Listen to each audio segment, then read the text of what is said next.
listening to the Arsenal Therapy Podcast.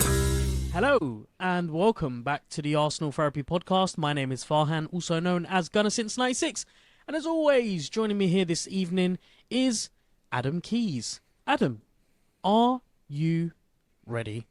I'm ready, Farhan. Okay. So, first question. Good win or great win? Great win. Who was your man of the match? Big deck. 100%. And since I couldn't come up with a third question, I'm going to let Monty ask you the final question. Raya, does he stay as number one? Did he do enough? He didn't do enough for me. So no. I think I have to give an answer, so I'm going to say no.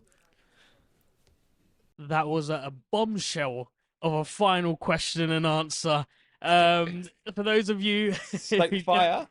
For those of you that don't know, Monty's joining us for this episode. So, Monty, hello, good evening. How are you doing? Not too bad, thank you, Farhan. Thank you for having me on. Yeah, I mean, we won. It was nervier than I thought, but hey ho, we're here now. I'm good. We're in good spirits. It's on to Newcastle now. Yeah, I'm sensing a very good sort of energy, happy, positive, from all three of us. I think it's fair to say. And usually, when a game is played with that kind of tempo, pace, when it's so back and forth and end to end, we're all a little bit, nervous, anxious. But I don't know. I thoroughly enjoyed that game of football. Adam, how are you feeling after that? Yeah, really good. I enjoyed it. It was had great moments. We took our goals well, two beautiful goals. And just one of those games where it was a reminder of what the Champions League's really like. You're not going to go and control a game for 90 minutes. You have to go and battle. You have to go and win. That was a loud ground. They had so many experienced players in that team, like so many players that have won so much. Like you look at Ramos, Rakitic, players like that, Jesus Navas, they're all highly decorated players. So that's kind of, they've got that cunning side to them. They know how to grind out results. And even though they've started poorly, I think they're still a good side. Monty and I discussed this morning. They're a team that don't concede many goals. So, look, I'm really pleased with the win, and I think we showed real character tonight because that's not an easy place to go. They've got great pedigree in Europe, and we needed that one as well. So it shows we can handle those games when the pressure's on. Yeah, absolutely. Monty, I still can't believe all three of us are here. I'm kind of I know, right? excited for this episode because, it's not very often we all get to have a good chinwag about the Arsenal. But tell me, we're recording maybe 10, 15 minutes after the final whistle. Emotions are still very raw. Summarize how you're feeling. Relieved. Do you know what? Kind of surprised as well. Mainly surprised at Tomiyasu.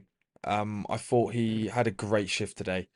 And honestly, I think he should start against Newcastle. I just think he's starting to add that attacking side to his game. He's not quite got the Zinchenko touch or pass, but he can definitely defend better. Which against a Newcastle team that are scoring lots of goals, I'm Monty, just to bring you back down to planet Earth. yeah. We still have to get past I know. Sheffield United and West Ham before Yeah. we Oh, play yeah, of course. Newcastle. Yeah. Did you completely? Yeah.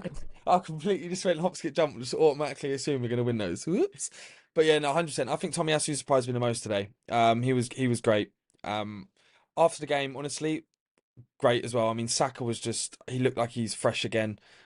He was a constant threat pretty much most of the game. Martinelli and Jesus both get on the score sheet, which is good to see. And they weren't just good goal. They were fantastic goals. They were beautiful to watch. That Jesus' second goal,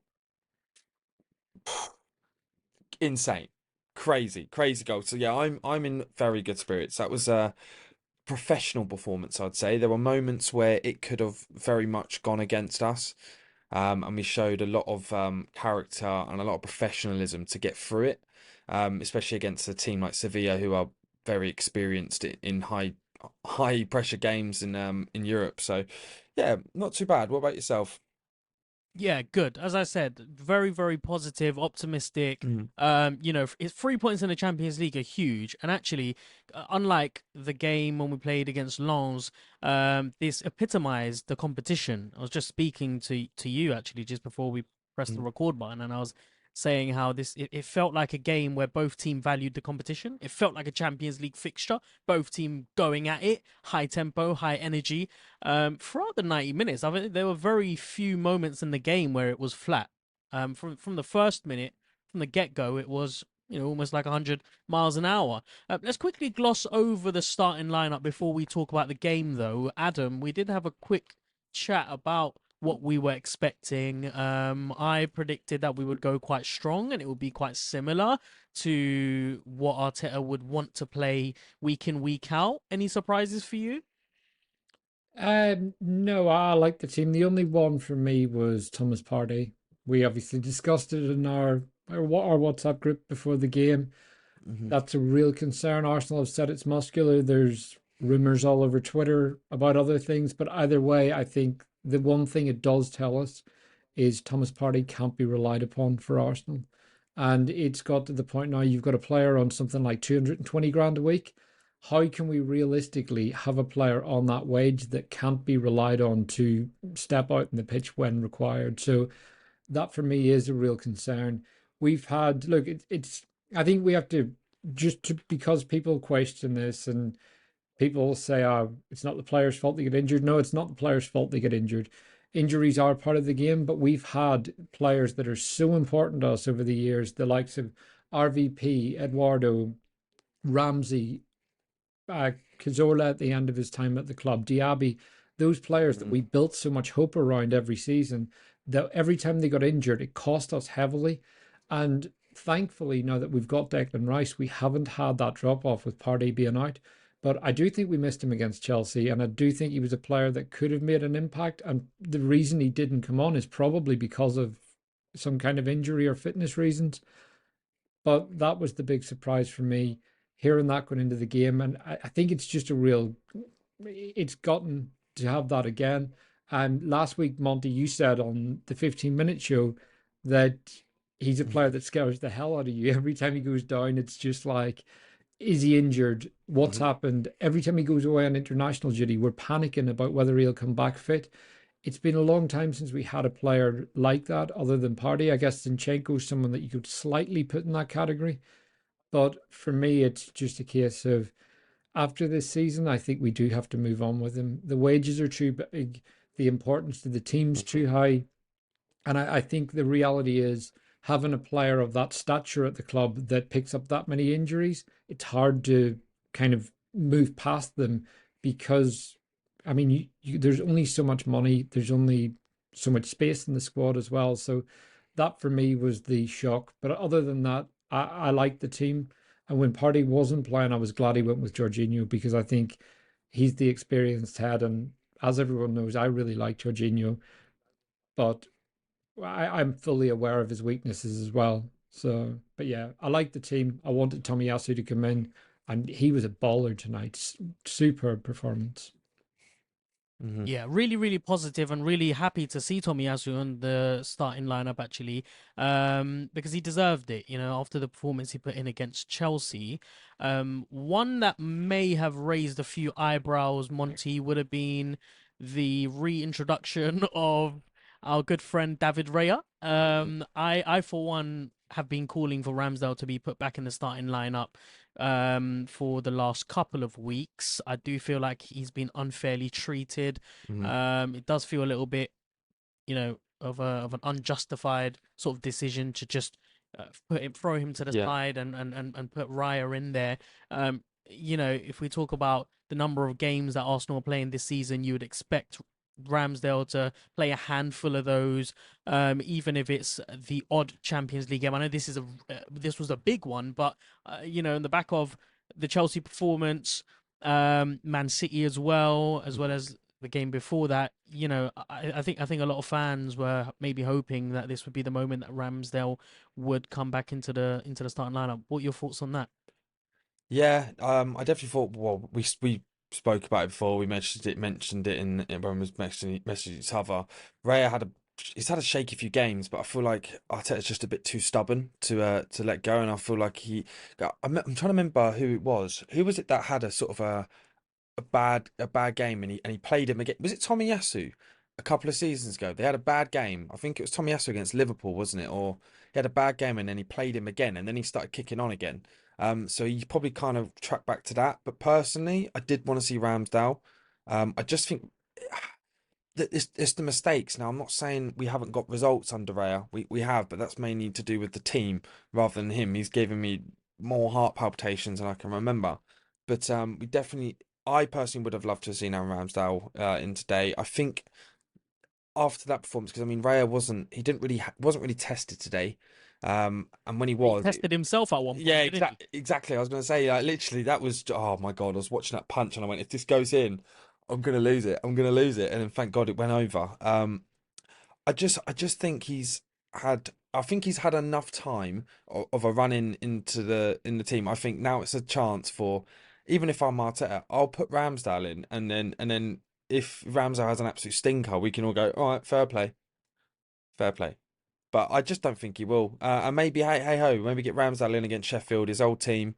That might be a little good little match. I don't know. We'll see. But I personally, I was more looking outfield than at the back because I didn't think we'd be tested too much. It was more that fullback because I was saying to Adam earlier today on the 15-minute show, I wanted to see Tomiyasu. That was I really wanted to start, and I'm glad he got that start. Amazing. Okay, so let's dive into the game itself then. Opening 10 minutes, Sevilla controlling possession in the opening 2 minutes of the game, Hmm. playing with a quick tempo, a level of aggression, which to me suggested that they were going to be quite competitive, and I was pleased to see that that was the theme of the game. Acuna, I noticed, was very tight on Saka and looked to be quite aggressive on him as well. I felt like for the most part they dealt with him quite well, but Saka was as you guys said on the group chat, found his spring on his step and looked really really sharp. And also, I think one of the players who we're going to be singing his praises on this episode is going to be Tomiyasu, because from the very first minute he was here, there, everywhere, and I'm quite intrigued about his positioning. I'm Hmm. interested to hear your guys' thoughts on his role and how he executed it. It seemed very purposeful, to say the least, and but it was effective as well. And so I think a conversation needs to happen about the future of that left hand side, Hmm. and whether you know weighing up the pros and cons between him and Zinchenko, which, maybe it seems silly to be having that conversation at this point, but judging by his stature, his defensive capabilities, and just his, I guess, security when he's going forward, someone like him is able to track back and recover better than someone like Zinchenko. I feel like is defensively more apt. So yeah, I mean, it caught me by surprise when he had that stinging shot in the opening few minutes, went Yeah. wide of the keeper's post. But it was good to see him in those positions, a little bit more advanced. We did have a big chance as well. Tommy puts a brilliant cross in for Jesus, plays it to Martinelli. He's in on goal.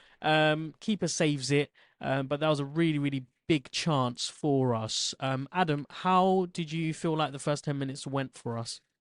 Yeah, I thought we started with good energy, good discipline, and I thought we started well. It was one of those, whenever you go to a ground like that, you're never going to silence the crowd. There's that old cliche of the Spanish crowds don't stop. They whistle, they don't really sing in the same way as they do here. They just kind of whistle and make noise and beat the drums, do like a whole range of things. So you're never going to silence that crowd. It's just going to keep going at you the whole way through the game. And I think it's about showing that you can manage that and not let the players get under your skin. And I think we did that at the start. So that for me was the key. It's getting down, getting the ball on the deck, playing it, showing that you belong to be there. And ultimately, that's the big thing for Arsenal this year. It's showing that we belong in the Champions League again. So we know we're good enough. And I've said many a time, if you're playing at the top end of the Premier League, you're more than good enough to play in the Champions League now.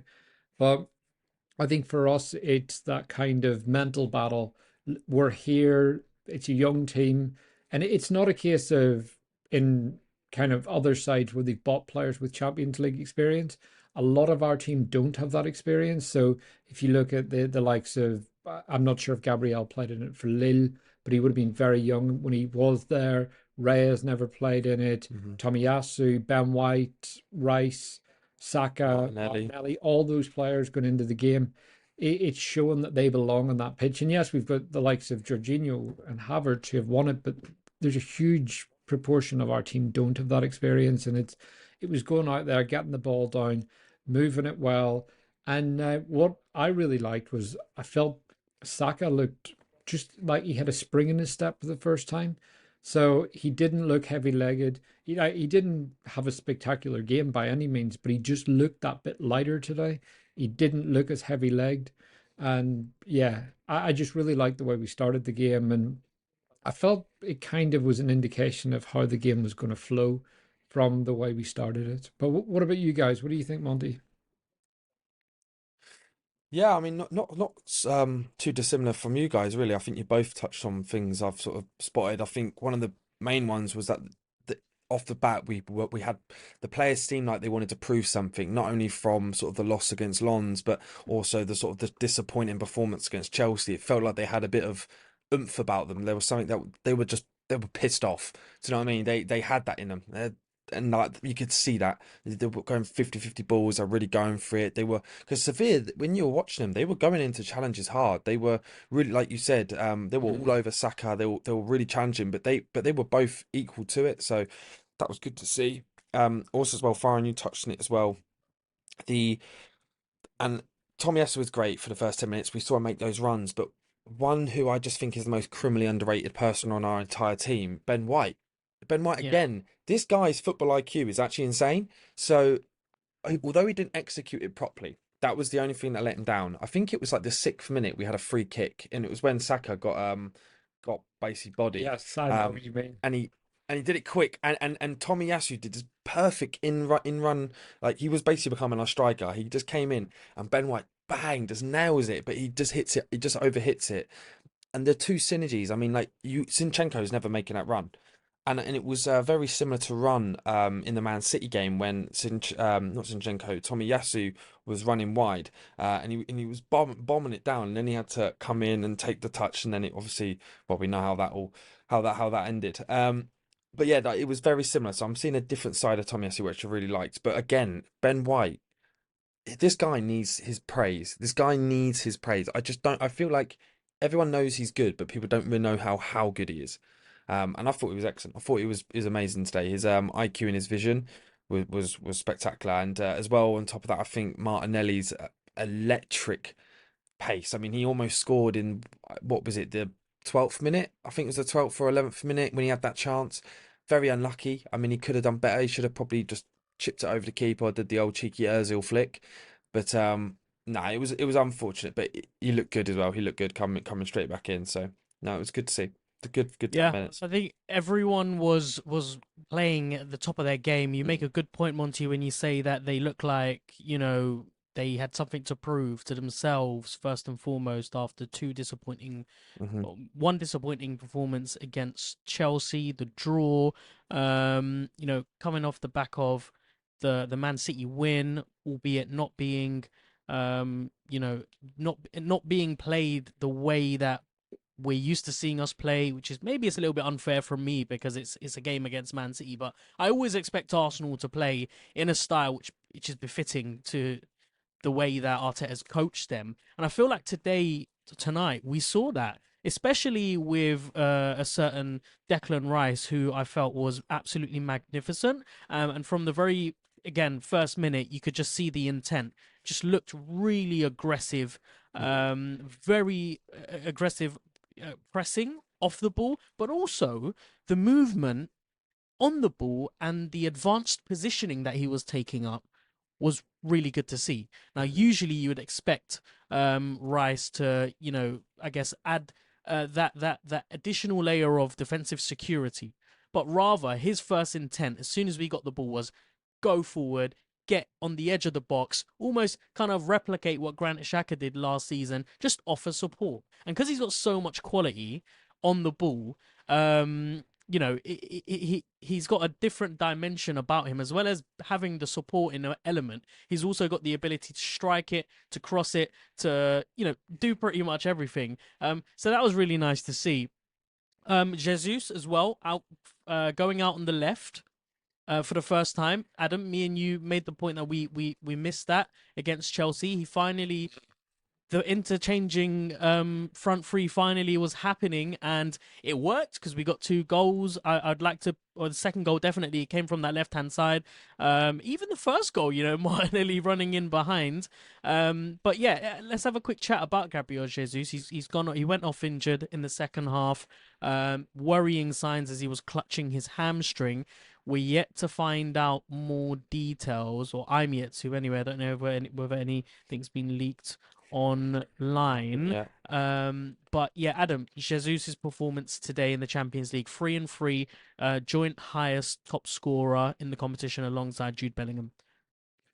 Yeah, just to update you, so what Arteta said was you need magic moments in big games and big players to step in and create those moments. Today, he has done something special. And then on the injury, he felt something in his hamstring. We have to wait and see. So there is pictures of him after the game doing his phone thing with his Man of the Match award, and he's posing for quite a few pictures and everything. He did walk off the pitch, so I'm hoping it's precautionary. The thing is with Arteta, you can't believe a word he says in press conferences. Genuinely, whatever Arteta says, you have to take with a pinch of salt now. Jesus could come back out on Saturday. It could be a case that he got a knock to the back of his leg, and it's more of a dead leg than a hamstring injury, and he's come off straight away. But you just don't know with Arteta. So hopefully he's okay. But yeah, his performance, as you said, Farhan, we did talk about him drifting left, drifting right.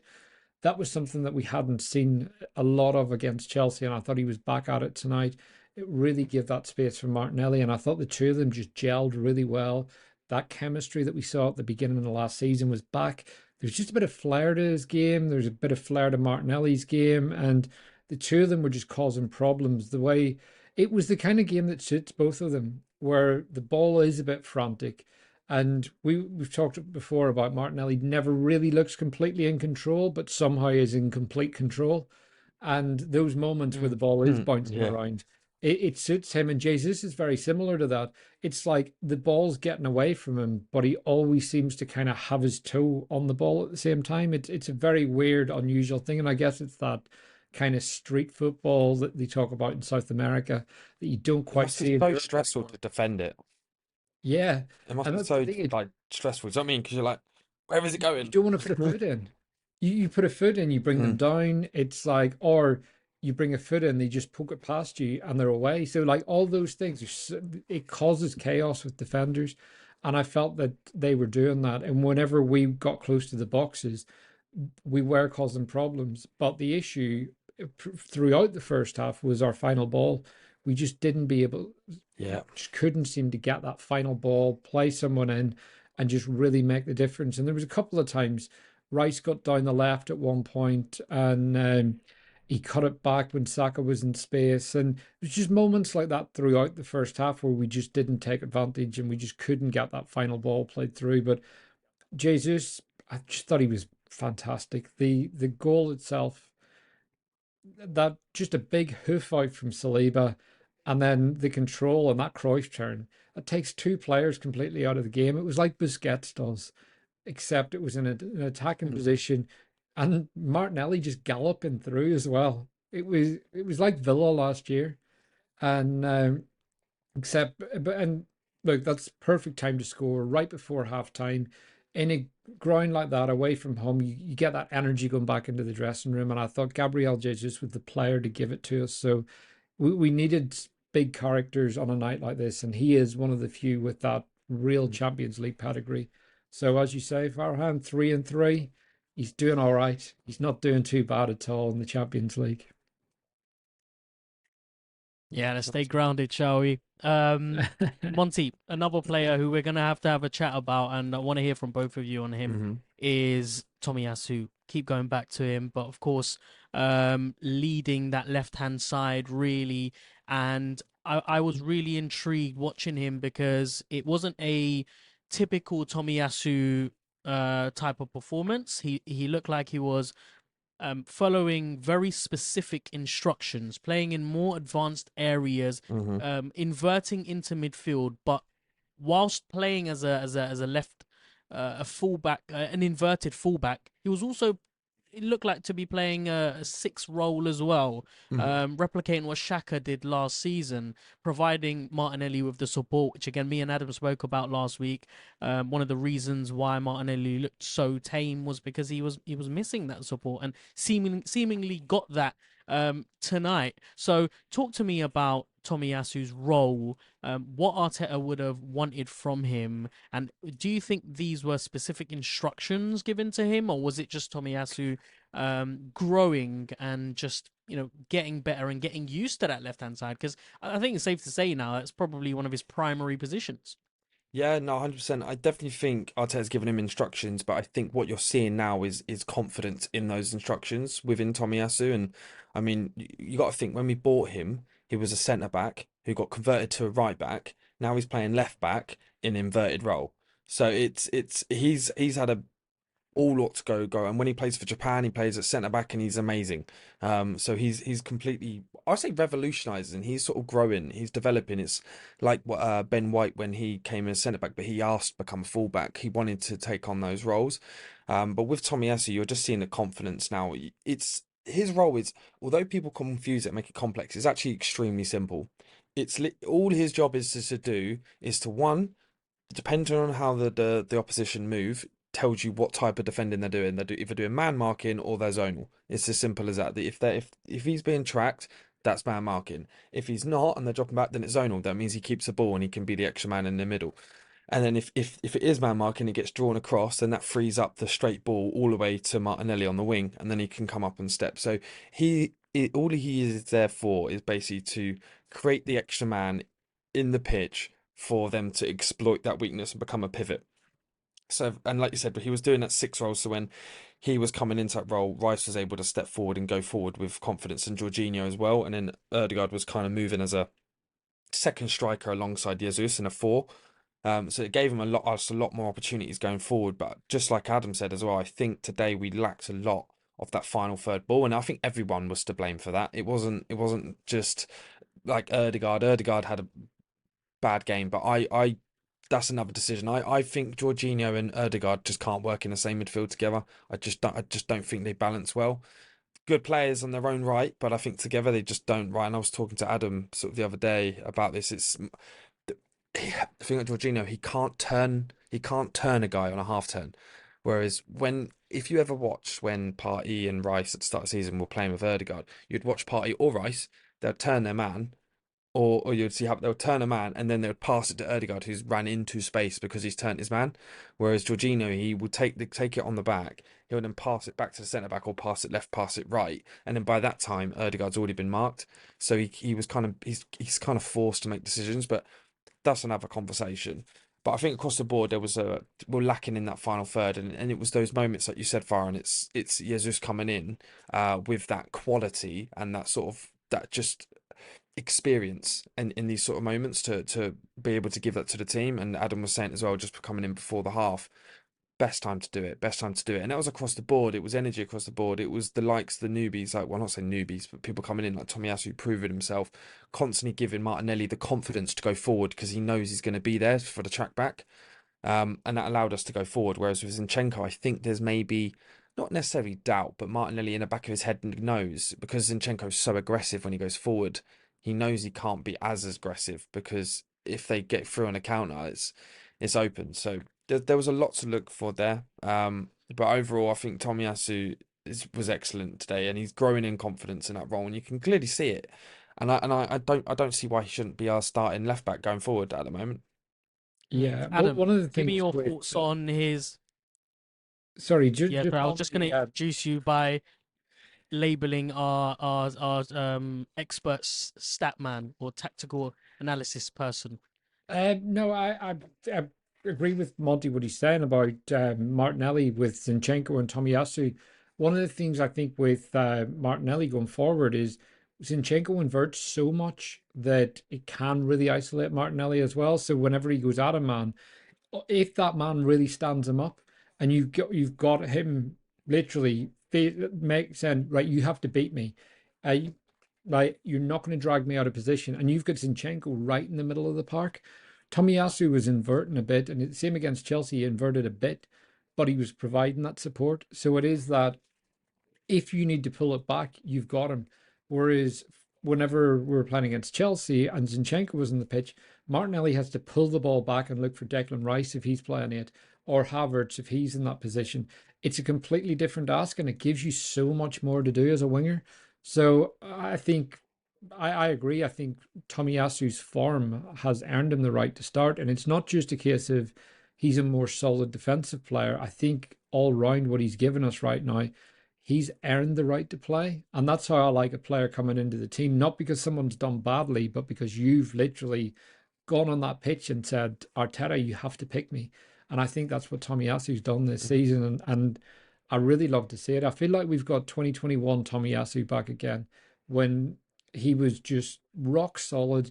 He was so good off both feet. And I think he's a player that knows the extent of his technical ability. It's high, it's not Zinchenko level, but it means he doesn't take daft risks that he can't get away with. And physically, he's a duel winner as well. That's something that we don't have with Zinchenko. Tomiyasu just loves clattering people. He loves going in for a challenge. And that's a part of the game that's so important that I think it really adds something. And the other thing is, when you've got Zinchenko, Jorginho, and Odegaard on the pitch, I think those three together really don't gel. So there's three players that play well. Zinchenko and Jorginho both play a lot of sideways passes, and yes, Jorginho plays those verticals as does Zinchenko. But the two of them play so many 5 yard balls. That's a big part of how they keep the ball moving. Put those three in the same team together, and I think it really, really impacts what Odegaard can do because he's getting the ball kind of with his back to goal, having to turn and getting it from 5 yards where he's got two defenders around him every time. And that restricts what he can do with Saka, Jesus, and so on. So yeah, I think Tomiyasu kind of negates that problem and gives us something different for our teams to think about. I just wanted to Well, add as well, sorry, Farron, regarding sort of Tomiyasu, you brought it up there, Adam, like he sort of had that mentality to come back and want to prove himself. I think that's a refreshing to see because I feel like a lot in football recently, a lot of players sort of throw their toys at the pram. They're like, I'm not starting, I'm not having this. And it's just refreshing to see really players really wanting to fight for that starting position. Because you hear it all the time where players they don't start a couple of games, they get mad and they want to get transferred and go elsewhere. So no, I just think it's refreshing to see that someone actually who was starting got dropped, clearly got dropped, and then is coming back and pretty much winning his spot again is good to see. It's just good to see. yeah. Whilst you guys were speaking, it got me thinking to a possible solution that we've got on that left-handed side. Well, that second six role that's missing, to play alongside Partey. So we all love what Zinchenko does as an inverted midfielder, and we all love what Tomiyasu does as a fullback. Why can we not play Tomiyasu as a fullback and Zinchenko as a number six, playing alongside Rice? It's an What, like a option. Trent Alexander-Arnold sort of role? I don't know. Just you guys, you got my imaginations, starting to tingle a little bit. Starting, I've got all these different pictures and diagrams in my in my head. It definitely gives me sort of Liverpool with what they've done with Trent Alexander-Arnold vibes if they did that. Have you seen it recently? How the position he's been playing? He's pretty much been like the six in front of all the centre backs. I mean, I don't mind it. I mean, give it a go, but I wouldn't want to.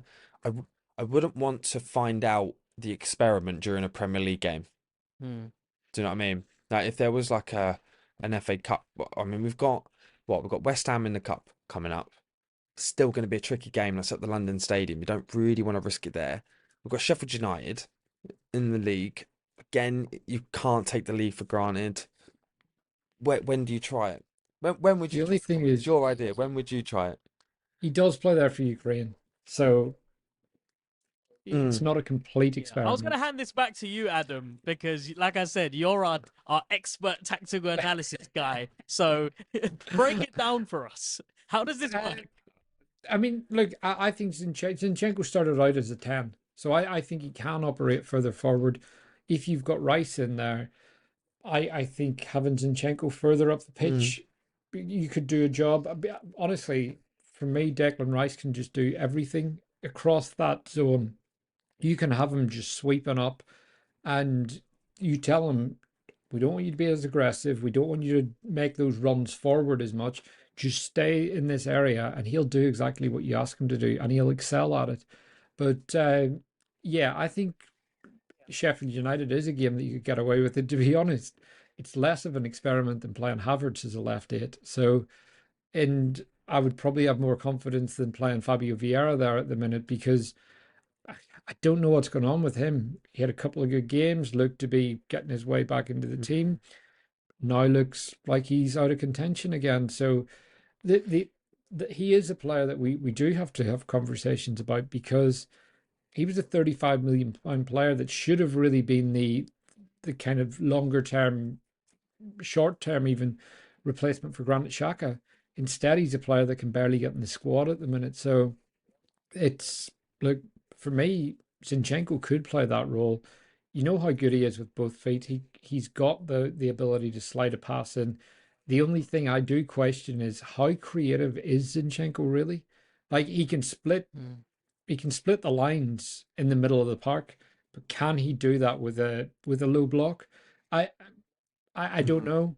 He could do. We just haven't seen it before. So playing slightly deeper and making those passes is different. And I think Trent Alexander-Arnold is just a unicorn, just an exceptional Yeah. creator. Okay. Well, the remainder of the game, I guess you could call it a bit of a transition path in the sense that Arsenal were controlling possession for parts of it. Then Sevilla were moving the ball around, but both teams were playing some good quality football. You know, the passing was up to par with what we're used to seeing. Very quick, very neat and tidy. But as you guys were saying, the final bit of quality was missing from both sides. And I was noticing that whilst we looked really nice playing the ball out from the back, it wasn't amounting to anything substantial because we weren't able to play it past the middle of the pitch, which is it's a big issue because last season we looked so good playing the ball out of the back whilst also being able to exploit the middle of the pitch and then feed it down the channels. And had we not scored the goal late on in the first half, maybe we'll be talking about a different different first half. But that goal, as you summarized, as you both summarized, was brilliant in its own right with Jesus, just a master at what he does. Pulls out gem type moments out of nowhere. That Cruyff turn to get away from the two That Sevilla was a players. silly turn. Yeah, Silly turn. and then being able to put Martinelli in on goal. And actually, I think what's worth mentioning is the ball that was delivered to him. I think it might have been Tomiyasu who finds him. But And is it not yeah, just sorry, yeah, Saliba, right. Yeah. But it's a dead sort of ball. Like that ball isn't coming with much it's pace. just a big hoof? It's kind of yeah, Yeah. and he has to pick up the tempo of that ball really quickly. He has to create the pace, and he does it so effortlessly. Puts Martinelli in and goal, dribbles past the keeper with ease. It seems like he's just walking, trudging, and then passes the ball into the net. And at that point, Arsenal are 1-0 up, and we're heading into the second half with a goal and really, really good, positive, energy amongst everyone. I think that goal as well, though. Like looking at the half, we deserve to be 1-0 up. I don't think we can say to ourselves that was a lucky goal or we didn't deserve to be winning going into the half. I think that was very much that was where the game was at that point. So, oh,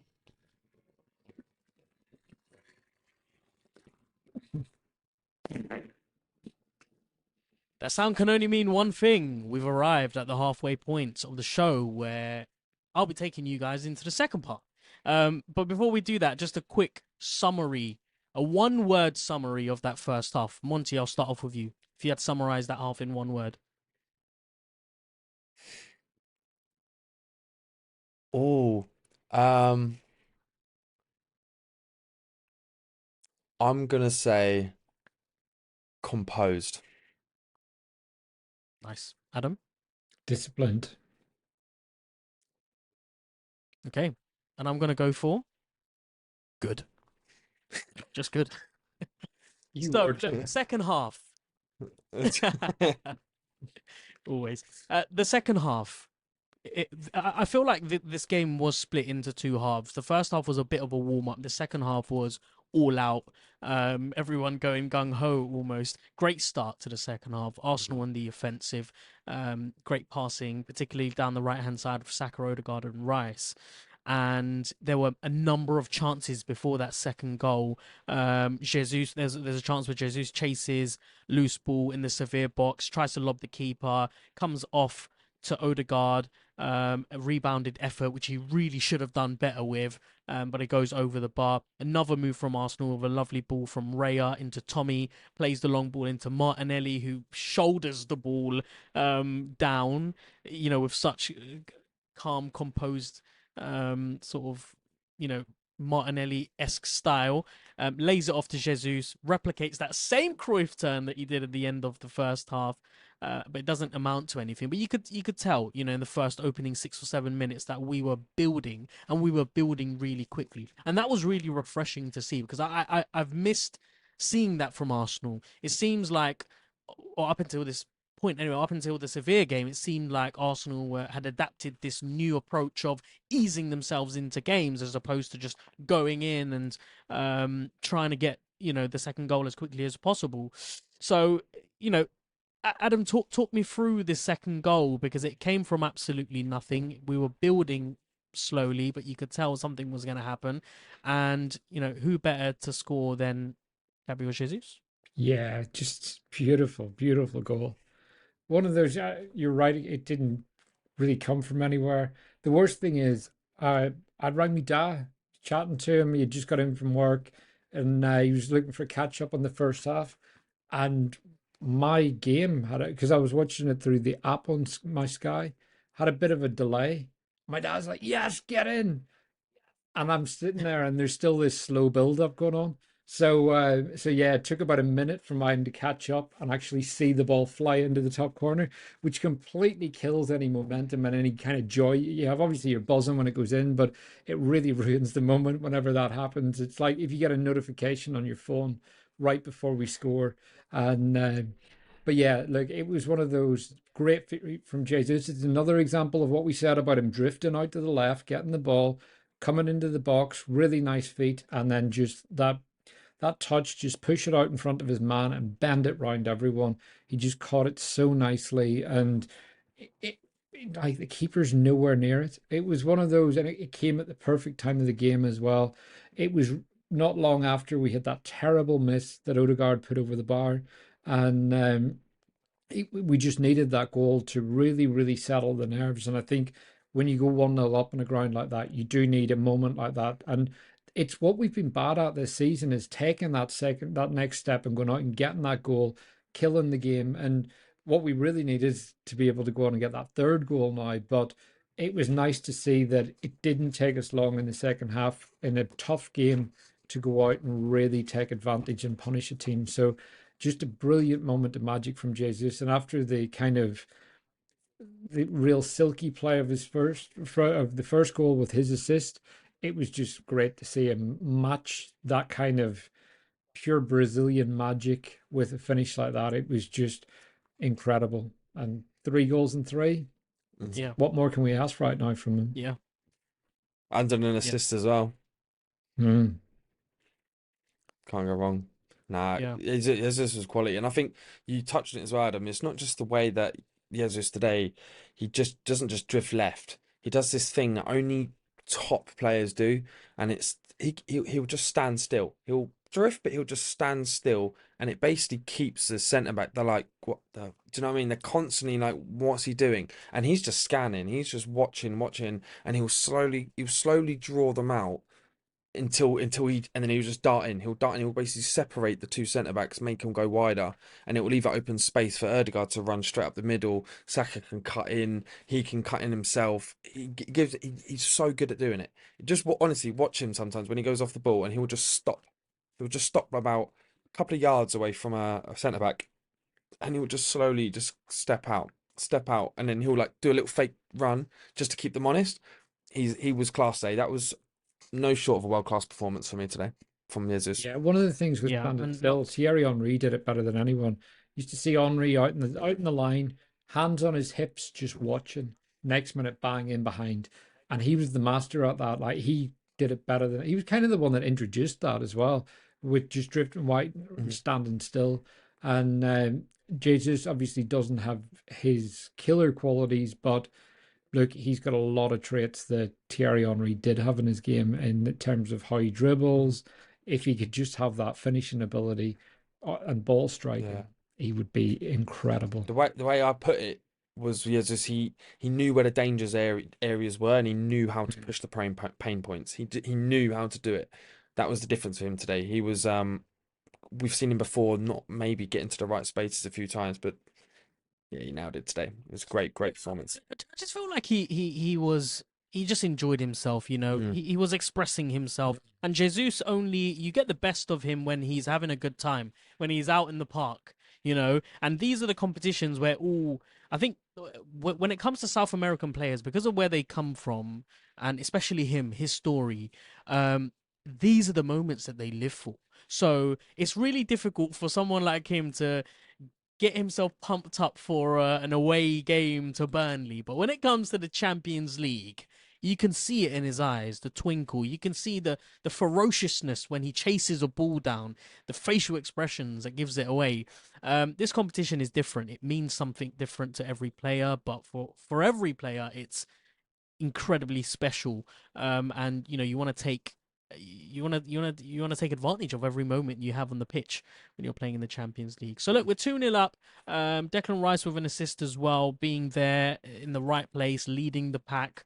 You know, getting that ball out wide to Jesus, which leads to the goal. And we were looking really direct even after the second goal. I mean, you know, passing the ball in between the lines, moving it with purpose. Like I said, Rice was leading the pack with a real aggression to his move. And then the worst thing happens, which completely kills our momentum, Monty. We can see the goal. It comes from a corner. Yeah. It was Jesus' man as well. Yeah. Yeah. I think for that goal, honestly, just that goal, I think it was a lot of just complacency, because if you watch that goal back, and there was no movement. We are very, very static across the board. I mean, Jesus, before he's even reacted to, I can't actually remember who scored for Sevilla. I can't actually. It Goodell. was Goodell. So I remember watched him, and he was already two whole like steps in front of Jesus before Jesus even was reacting, because he was just flat-footed. And I feel like we went into that corner like expecting just to stop it, and like we were like, oh, we're 2-0 up. So there was just a bit of complacency in that, and like you said, it killed the game not killed the game, but it killed our momentum, because like you said, the way we were playing, I thought we was going to score a third. I thought we were going to start running away, and it was going to be like another PSV game again. But it didn't. We lost that. It's been a bit of an issue for us, I'd say, this season, sort of on the set pieces. It's been sort of a weak spot. I mean, with keepers being sus with the way that they clear it, just players just in general not getting their man. It was lazy. It was lazy and Savage, and it gave Sevilla and their fans something to believe in, and it changed the atmosphere in the stadium, and that's where we just saw the game became frantic. It was back and forth, back and forth. It was great. It was, I mean, for a neutral or anyone, it was great to watch. It was a great game. It was very fast paced, and it was always something going on. But I do think we could have handled it a lot better. I do think we could have just handled it a lot better. I think after they conceded, we got a little bit rushed. We were sort of forcing passes quickly, whereas I was watching it, and I don't think it was Jorginho. I think it was Ødegaard actually. he got the ball, and there was actually no one on him. There was actually no one on him, and he could have just turned and just looked at everyone because no one was pressing him. But instead, he was like automatically just passing it straight off. And they always teach that, even at academy level, you do not pass the ball unless you're being forced to, or there's someone wide open. You make sure that ball gets to where it's going. If no one's going to press you and tackle you, you just hold that ball for 30 seconds until someone comes to you. It doesn't matter as long as until someone presses you, don't do it. So it felt a little bit rushed. After that goal went in, and I had sort of dipped down a little bit, and then we started to reinvigorate again, and it came back and forth. But I think one of the things that pointed, but it was a bit later in the match, is when Nketiah came on, and I think Adam touched it spot on when he said about Jesus with that sparkle in his eye. He didn't need to do you know what I mean? Doesn't need to get motivated for this game. But Nketiah, he came on, and he didn't have that, because when we've seen Nketiah before, he's done cameos, right? He's electric. He's like pressing. He's fast. He's pushing the goalkeepers. Did you see that today? I didn't see his cameo. You wouldn't think to hear that from Monty. This is a first. I know. His favourite player, and he's lagging more. I know. But I'm just honest. I didn't see that desire from when he came, because I thought, right, this is Nketiah's chance. You're in the Champions League, mate. Go on, steal the game, secure it. And like there were just balls where he normally, like I don't know what it is. I don't know if it's rainy days in Burnley, they're getting motivated instead of Sevilla away. But yeah, he just didn't have that fight about him. I don't know what it was. It was a bit strange. But saying that, towards the end of the game, I feel like we did start managing it. There was a heart and mouth moment. I think we all had that moment with Raya and his punch. Oh, that was different. That was completely different. But Yeah, honestly, that was oh my God. that's the conversation as well. Heart and mouth was literally just yeah. Adam, I'm waiting for the defense here. You're the honestly, I can't. It's one of those. He had a really, really nervy moment early on in the first half where we were passing it around inside the box, and again, I believe so much of this is instructional. It just really worries me, because unless you execute it perfectly, you get moments like this. And we saw it today. He passed straight to a Sevilla player, and it was one of those, it led to every player reacting frantically, and you just see the panic of all our centre backs turning and facing straight away. And we got away with it. We dealt with it. But it was another moment of taking too much risk coming out from the back. And I get this cat and mouse, invite the press, play through it, all that. But at the same time, I think there are times where you don't need to take the level of risk that we maybe are, because I'm looking at it at the minute and I'm thinking, are we genuinely seeing the reward for the level of risk we're taking? Last year, I could see it. It was pure chaos. It was brilliance. It was electric football. But this year, it's such a slow build up. And I'm thinking, if we lose the ball because of the slow build up, yes, our shape is better, but it takes us longer to get back into the game after something goes wrong. And yeah, he had that early pass where it went straight to the Sevilla player, and then that punch. That was. Did you see in the There were replay? other moments as well. They had a replay from behind the goal, and Raya dives out and punches it. And Saliba's like this. He's got both hands in the air, and he looks like he's going to have a heart attack.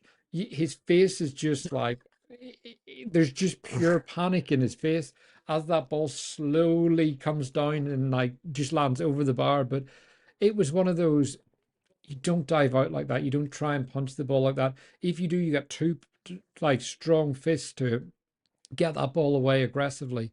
But he goes at it with one fist, which when you're diving like that and the ball's curling, really difficult thing to do. And yeah, I just didn't feel overly confident in him today. I think there were good moments. He made a couple of good saves and he made some good collections from crosses and corners.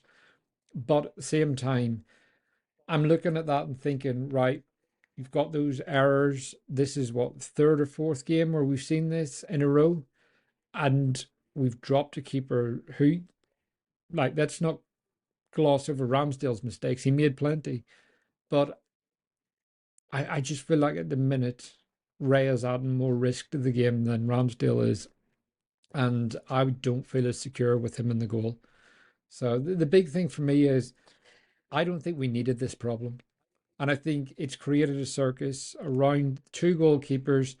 And Arteta has made a rod for his own back. If he drops Raya, he ends up with a keeper competing for number one whose confidence is on the floor after 3 or 4 bad games in a row. And if he doesn't drop him, how long before he does bring Ramsdale back in? How does Ramsdale prove himself again without getting a chance to do it? So it is this really difficult situation because none of us believe that Arteta is ever going to sub a keeper on during a game. Like even you just don't do it. But just putting it out there. All right, Farhan believes it, but for the rest of us don't. So yeah, I thought Raya was worrying to watch today. So I can see his strengths. I can see why Arteta likes him, but that doesn't mean that we can't overlook that it's about 4 or 5 games now where we've seen errors that have either led to goals or led to very good chances. Do you know what I feel like we need? Sorry, Farhan. I was going to say, do you know what I feel like we needed in that second half, especially after that second goal went in and we sort of lacked. And I was expecting Jorginho to do it. Now I know I've been sort of like dissing Jorginho for the last. I don't actually dislike him as a player. I just think when Ødegaard and him are in the same midfield, it just doesn't work. But what I was looking for him, because I mean, this is a very experienced player who's won pretty much everything as well. I wanted there to be more calmness. There needed to be that leader who kind of, because Ødegaard wasn't giving it. He was not giving it. Jorginho, I was looking for him to sort of just keep the ball, hold it, slow it down, slow the game down, because it was looking very frantic for those first sort of 10-15 minutes after that goal. And Sevilla had a couple of chances. And I didn't really see him do it, which was disappointing. It's not to say that I don't think Jorginho can do it. I think he's probably one of the best in our team at doing it when Partey's not fit, really, because that's what you expect from Jorginho. It's always a sort of a calm, professional sort of game. He's never going to light up the pitch. He's never going to skill a player, but what he gives you is that composure, kind of similar to sort of Mohamed El Neni. Just he does his job. It just does his job, and we needed that sort of calmness. And I don't think we had that until round the 75th minute. And that was, I think, mainly down to the centre backs. To be honest, I think Saliba and Gabriel were great. They gave a solid performance, especially in that last 15 minutes when it was getting a bit frantic.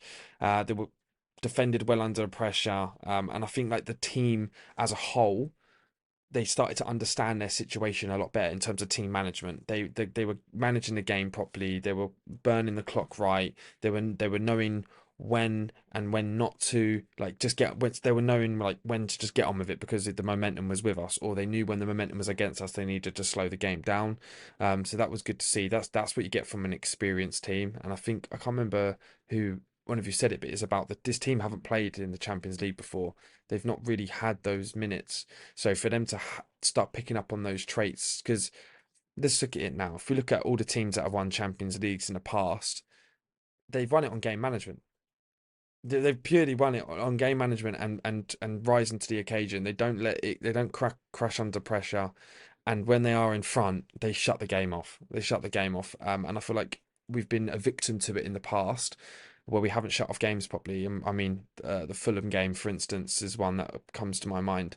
We didn't shut that game off properly, and we were still trying to be overly attacking and aggressive, and we didn't really have that composure about us. So it was better to see today, but I feel like we needed it earlier. I feel like we needed to get that earlier, and the subs did help. I think the subs did help, just sort of bring in new energy, really. Just wanted to add it in, sorry. Yeah, I don't know how we went from Raya to Jorginho in such seamless transition. That was magical. I was impressed with that as well. Were you not thinking that as you were speaking? I was thinking, wow, that's amazing. He just changed the discussion and without even anyone noticing. Yeah. It was good. No, good, yeah. Swift transition. Yeah, it was. I wish I could say the same for David Raya, who look. I did want to make a quick point on Raya and why I feel like this is happening to him, and some of the parallels we can draw with Ramsdale's experience as well, because low confidence and nerves definitely is something that keepers face, in periods of their career. You look back at Ramsdale when he first came in, the scrutiny he was under, the amount of abuse that was being heralded at him for taking that number one spot from Bernd Leno, and he took that pressure with stride. And now you look at someone like David Raya, who made a few mistakes early on, and he's just let those mistakes, I think, define him as the games go by. It's really worrying to see, because here is someone who we associate with words like calmness, composure, being someone who you could just rely on. And Ramsdale, on the other hand, is frantic, chaotic, almost a little bit too dramatic. So, I'm still waiting for Ramsdale to be put back in. I don't know whether it's going to happen against Sheffield United. At this point, it seems unlikely, since Arsenal won tonight, and Raya, was on the team sheet as well. It'll be interesting to see what happens. Before we end the show, I just want to get your opinions, both of you, on the manner in which that second half was played. Adam, I'll start with you. Sevilla came back with a goal, very much, bringing them back into the game. And then, as Monty said, it was back and forth. It was very chaotic, very frantic, and things started to heat up. I felt like, while Sevilla were trying to capitalize on the goal, Arsenal were trying to impose themselves so that they could try and reduce that momentum that Sevilla was building. As a fan, do you enjoy watching games like this, where it's back and forth, there's high drama, there's lots of entertainment, or do you just feel a little bit more at ease when Arsenal are able to keep things quiet and controlled? I mean, I always prefer the easiest way to win a game, or the least stressful way to win the game. But I didn't feel that stressed at the end of this game. I felt fairly calm and composed, and I think that we're set up now that we can drop into a low block and deal with things. So we've got Saliba and Gabriel. They live for these moments. They absolutely love just throwing themselves at things, and they're then Declan Rice as well. And there were moments in the game. So like Rice, we haven't really talked about him too much, but what a performance! Like for me, he was man of the match today. Funny enough, he actually gave the ball away more than lost it in any other game as an Arsenal player. But that was a performance where I think in certain games you have to play the game state. You can't always play the way you want to play. And Declan Rice is really, really good at that. And I think sometimes that's the issue Thomas Partey has, where he still wants to do those nice flicks and tricks and so on in a game that maybe doesn't allow you to do that. Whereas Rice, there were times when Rice is maybe taking a heavy touch and someone comes at him, he's so good at just like, he steps across, gets his leg in the way, gets his arm in the way. Like, nah, mate, you're not getting near the ball. Protects it, and then there's that big surge where he just drives. And there was one point during the game which really summed up what he can do as a carrier. And ball was cut out. Jorginho taps it off to him. It's about 68, 69 minutes. And Rice drives past three players. Fourth man comes at him. And he just like kind of turns infield, passes it to Saka. And I thought Saka could have done a bit more with it. He ended up having a fairly weak shot. But it was moments like that. There was another one where he drove forward and Trossard and someone else, I'm not sure who it was, both took off at the same time. And neither of them looked behind them. And Rice plays the pass and it got cut out because the two of them switch off.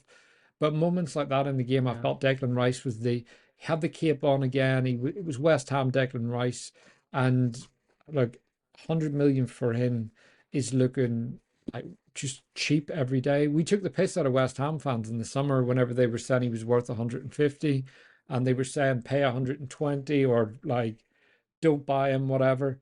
Actually, I think we're the ones laughing now because no one's mentioning his price tag, and I can't really remember a player that came for that amount of money that no one is talking about his price tag and just how consistent he is. So that is, for me, he's getting better every game.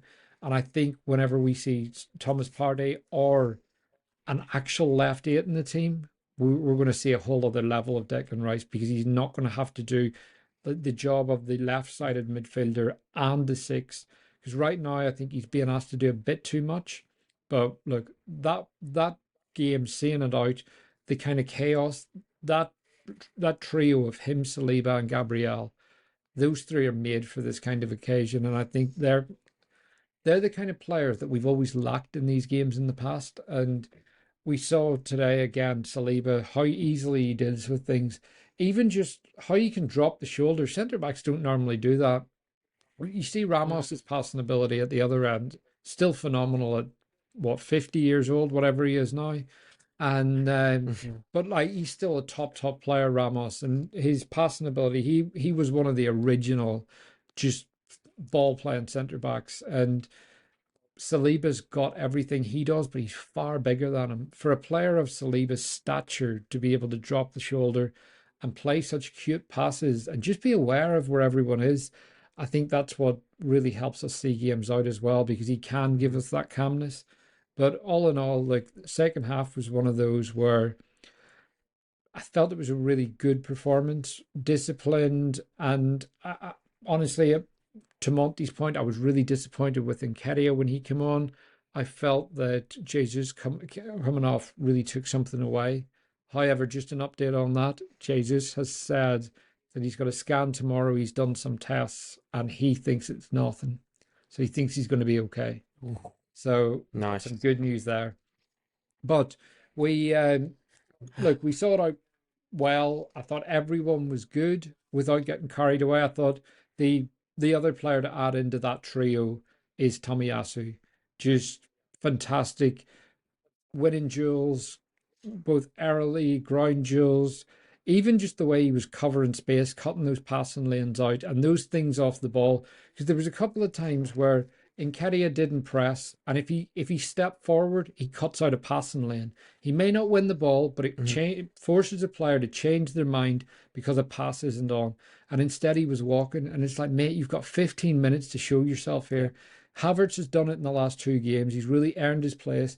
Thought again, Havertz was okay when he came on today. Nothing special, but it was the game state at the time. We didn't have loads of the ball.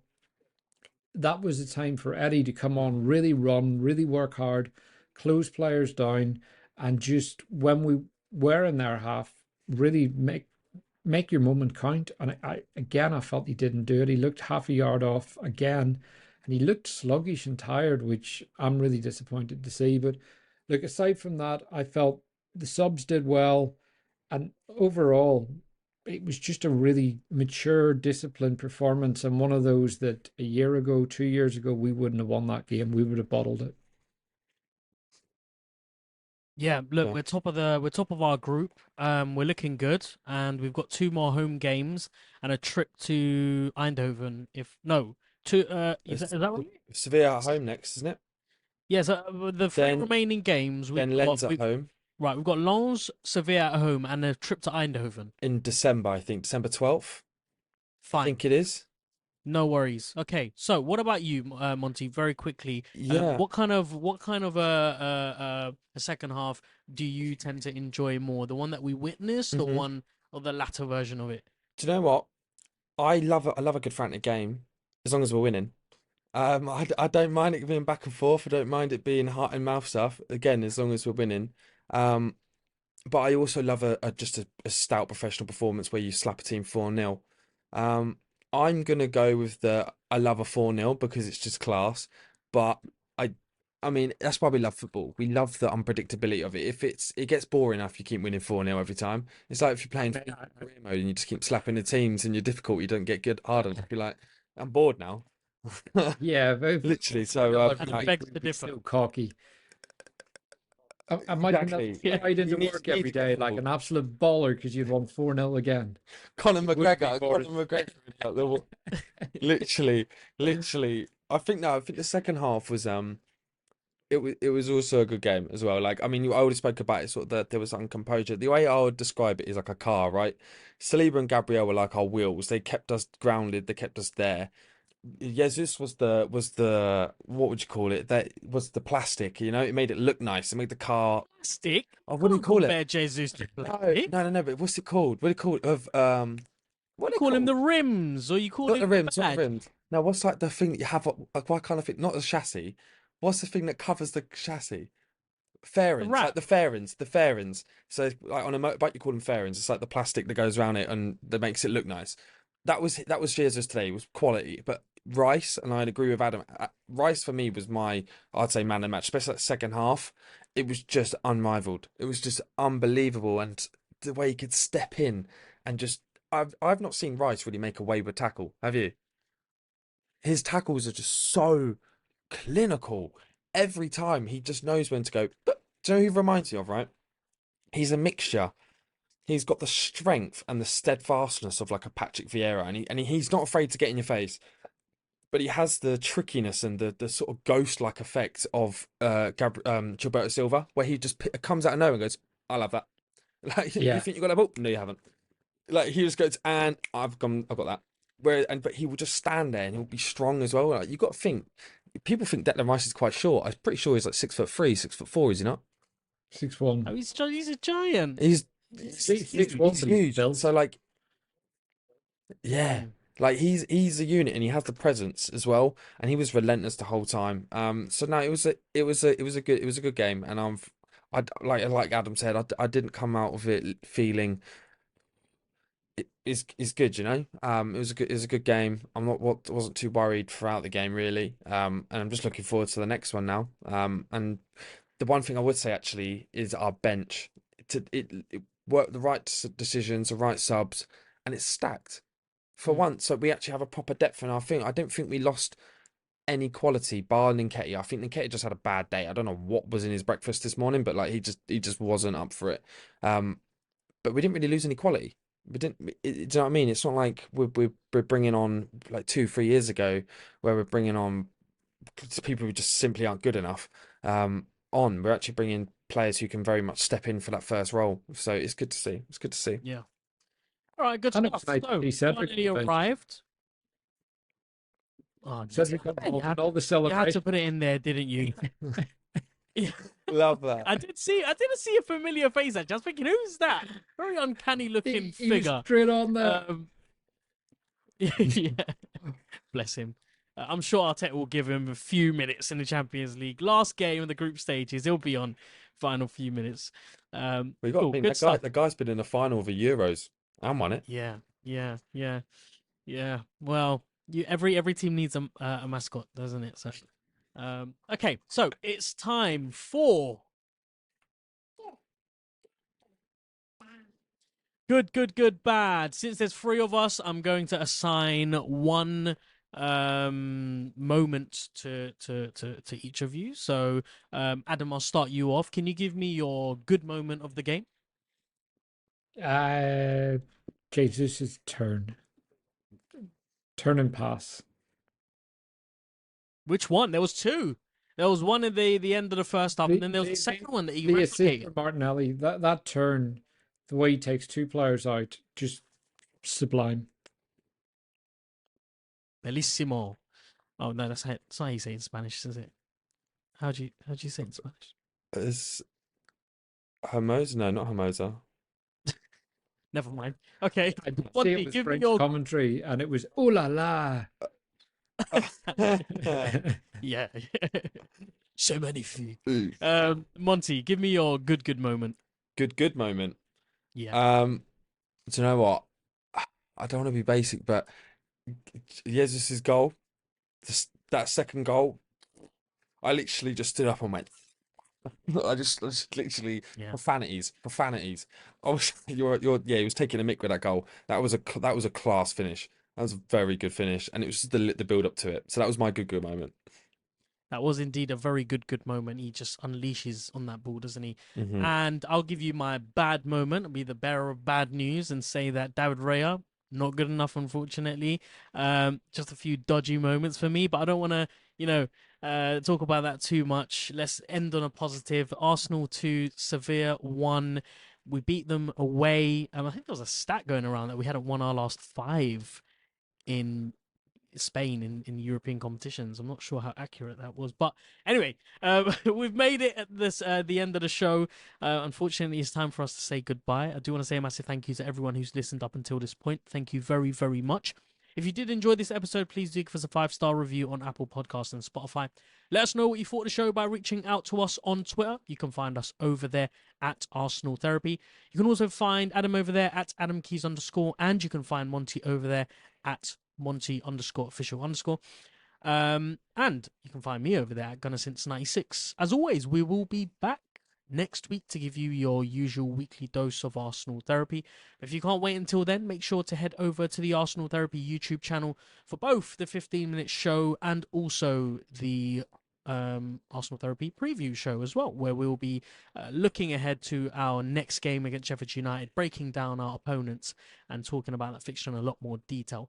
Make sure to head over to the Arsenal Therapy website too for the blog posts, where we'll be breaking down our thoughts and feelings in the game and much, much more. So, until then, take care, have yourselves a lovely week, and we'll speak to you soon. Thank you very much. Bye-bye.